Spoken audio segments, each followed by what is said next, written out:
Hey, I'm Sarah Smith, family doctor, clinical day advisor, and the chatting coach. Welcome back to Sustainable Clinical Medicine podcast, where we're going to be interviewing peers or world experts who can help us think about our clinical day in a way that is more sustainable and create time for our lives outside of medicine. Hello, everybody. Today we are going to talk about backlog. Backlog is what you would consider left over from the week or the months. Your backlog might just be today's work that's not quite done by end of day. You might have a big backlog. You might have a little backlog. But either way, for you, backlog is important right now.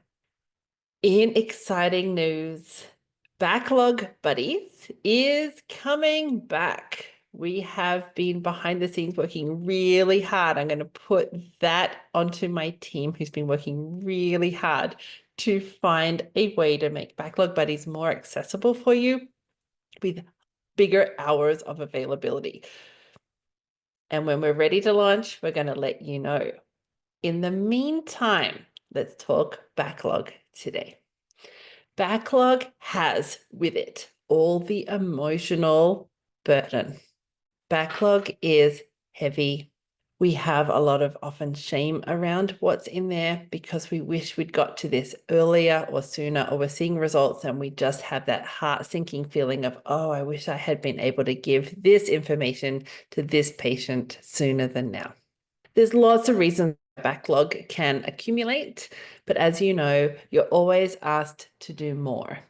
Nobody ever shows up and says, hey, will you see less patients today? Nobody ever says, hey, we're going to cut the amount of things coming in your inbox by about 30%, or we've hired this person to take care of everything other than your patients in the charts. We wish we would be given magic wands, don't we? We wish somebody would come along and take this burden off us. But in the meantime, if it is up to us, we need to start having ideas on how we can manage this backlog.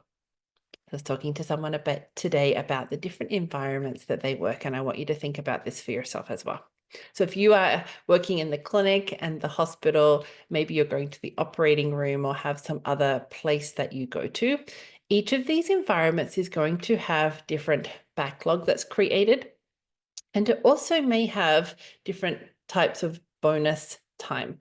When I say bonus time, if a patient hasn't shown up, if you've got a lull between cases, you may have some bonus time where you might have an opportunity to do a little bit of the work that needs to be done.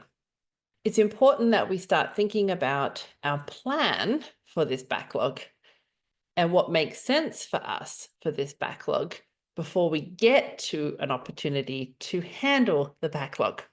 Let me break that down for you.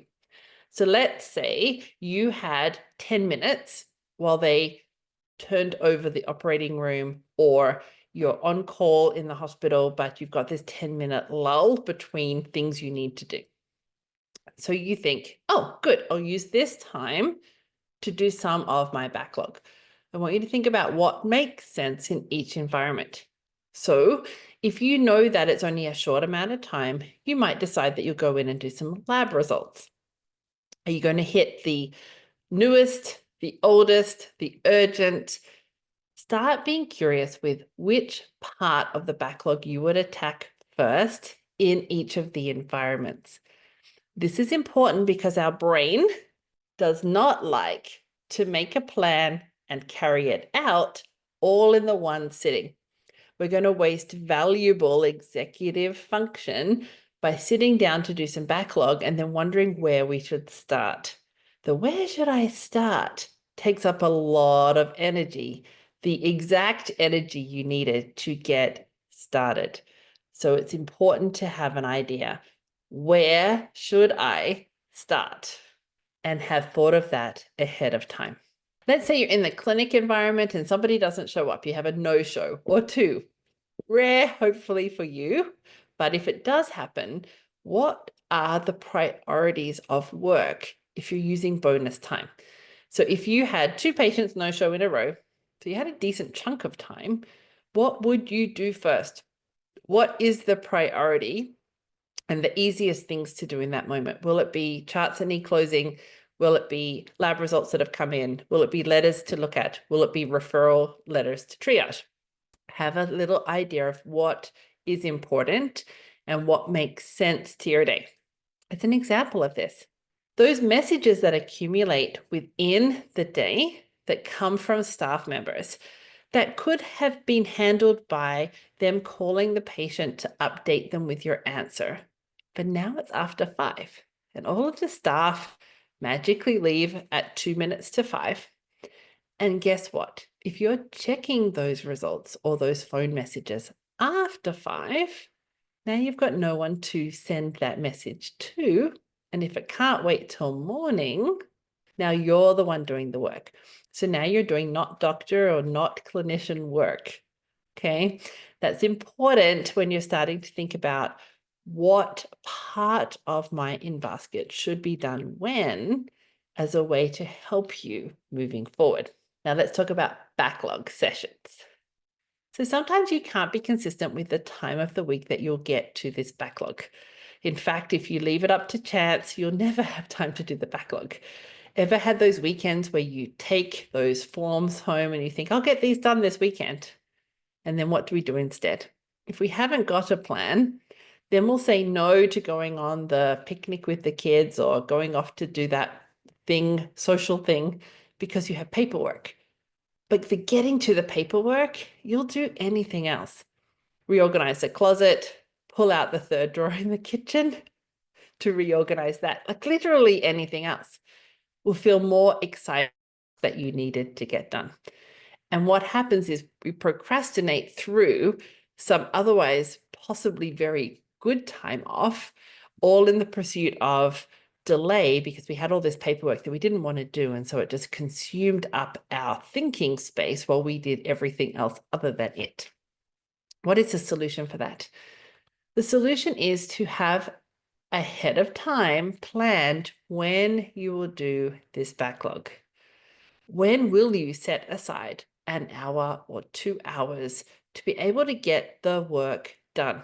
Not necessarily all of the work. Some of you guys have very, very big backlogs, but I want you to think about what is the pieces of the backlog that is prickling at you, that is weighing you down, that's waking you up in a start overnight. What are those things that are really creating restlessness? And then when will you do this work? What makes sense for you in the coming days or weeks? Right now, thinking about, I could set aside 2 hours Saturday morning and then it would be done. And then I could have the rest of the Saturday of not doing backlog. Perfect. Okay. So the idea is to choose a time. Choose a time. Now, for the next few days or week, what would make sense for you to do in terms of some dedicated backlog time, some focus time? And then when you get to that backlog time, where will you start? What are the highest priority tasks? We know everything has to get out of your inbox, but there'll be things that you identify as high priority, and I want you to put them in order. Where do you need to start? And what will you do next? And what will you do next? Now comes Saturday morning, 8 o'clock, the time you said you would sit down and do backlog. What do you do instead? Well, you know just how miserable you're going to be if you do backlog. So instead, you think, well, I'll just give the kitchen a once over. Or I'll just put the washing on first. Yeah, I know. You're not alone. This is the human experience. Why? Because we have a painful story about this backlog. This backlog is not the fun part, is it? Okay. We don't enjoy the backlog. It's like an unpaid second job. Woo, our favorite parts left till later. And I'm being sarcastic. It's not ever the favorite part. And so we will literally want to do anything else. We'll tell ourselves we're too tired. I don't have the mental capacity right now. I don't want to. Yeah, we always want to get out of it. The trick is to be able to have that restlessness and show up anyway. To be able to sit down, open the laptop, open the first thing that you said you would do and start tackling it. That one thing. And then you tackle the next one thing. In addition to a start time, you need an end time. End time is really important because if you keep persecuting yourself to sit there for 8 hours until it is done, you will never, ever, ever want to set yourself another backlog session ever again. So in addition to a start time, you need a finish time. Set yourself a finish time. And then when you get to the finish time, I need you to celebrate you. Even if you got 3 things done, I don't care. I want you to be nice to you. It's time to be nice to you. I want nice words of appreciation to yourself, please. That was hard. You didn't want to. You turned up, you opened your laptop, you got busy with the first thing, you kept working, or you just paused for a bit and got a bit overwhelmed by the whole mountain of work. And at finish time, you finish. The odd exception is if you hit flow. If you hit flow and you're just like in the groove and you're having a good time, sure, if you want to keep going, you're the boss, as always. But remember, have a finish time. Don't just let this go on and on and on all day. That's not the fun part. How can you make this fun? What could you do to make it a more pleasant experience to do the backlog? Music, your favorite snack, your favorite drink, beverage, what would that be? What location will you work in? Sometimes the home office is not where you want to work, but the TV is not the place to sit in front of if you're doing your backlog. Now what? Sometimes you want to go and work at the office. Sometimes you want to work at the library. Try and think about this ahead of time because that will help you again with that decision making in the moment. What will help you? Sometimes working alongside others can be a helpful way to get work done. Thinking about where you'll start and how you'll proceed one after the other until it's done, until you get to that alarm that says, you're finished, you got to the end of your backlog time. Woo! The reason I developed Backlog Buddies is it was a 2-hour focused opportunity for you to be able to come in and get that work done alongside others. It has been incredibly helpful for many of the Smarter Charting and Charting Champion members to be able to grab a backlog session and have that enforced, if you want to say, enforced working time where you're on a meeting, don't disturb me, but you're actually in a muted getting to work zone. So it's that accountability that sometimes we need, that external accountability to help us get focused and get the work done. So that's what the Backlog Buddy sessions were designed for, is that place where you can come and just get to work and know that there could be others on the call who are also just getting to work with those unfinished tasks and charts that they want to get underway. Of course, we would love you to also be thinking about how can I stop adding to my backlog through the week and after my consultations and within my other environments. And that's what we do within our programs. We want to help you design your clinical day in a way that helps you get your work done within the work hours. But some weeks we just have a lot going on. Some weeks we have to look after other people's inboxes too. And some weeks we're just very tired as we move through our week and we have things just accumulating as we go along. We get it. It happens.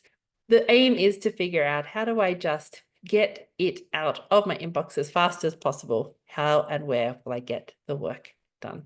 So this is just an opportunity to reflect on, how do we consider our backlog, prioritize our backlog, make a plan for our backlog, and more importantly, plan and show up to empty our backlog so that we can get that off our mind and go and have an amazing and creative life outside of medicine. I would love you to free up your time That is what we have intentions for you to be able to still be part of the clinical day and have a lot more time for rest and recovery. And that includes, how do we look after our backlogs in a more healthy way? All right. Hopefully, as you move through your week, you can start to be curious about what is available for me in terms of bonus time during the week, and when will I get my backlog done, and what makes sense for me about my backlog. For those of you who are working on that in-basket that you are not loving, that you are hating the in-basket, remember to check out backlogbuddies.com, which is a co-working virtual platform where you can come and do your inbox and backlog work alongside other physicians and clinicians. This is your space to get your inbox done with friends. We know that backlog is boring. Backlog takes a lot of effort to overcome procrastination. It's not the fun part. And all of the physicians and clinicians who come into my world arrive with a backlog. And we know that some weeks we have big weeks and we have a little left over. So if you are looking for the perfect place to get your work done, check out Backlog Buddies. Thank you for being part of the Sustainable Clinical Medicine podcast.